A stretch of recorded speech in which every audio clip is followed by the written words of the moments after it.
Aga Irigelos. Magandang araw, Bicolandia. Nandito tayo sa San Agustin Estadalong Senior High School. Kasalukuyang tinatalakay ni Gina Mary Ann Mora ang tungkol sa overview of the expanded career progression policy of the PEP. Ang magre-retire na teacher buwan lamang. Okay?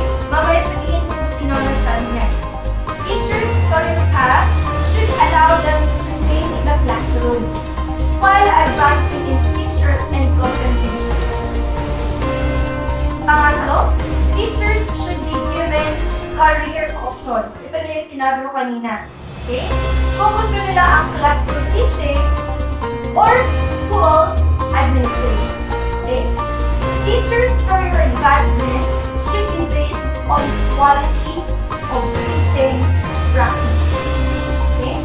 So our strategy to realize progression, magkakaroon ng class or classification as primary for promotion, making promotion faster. Maghintay para sa susunod na at manatiling nakaabang.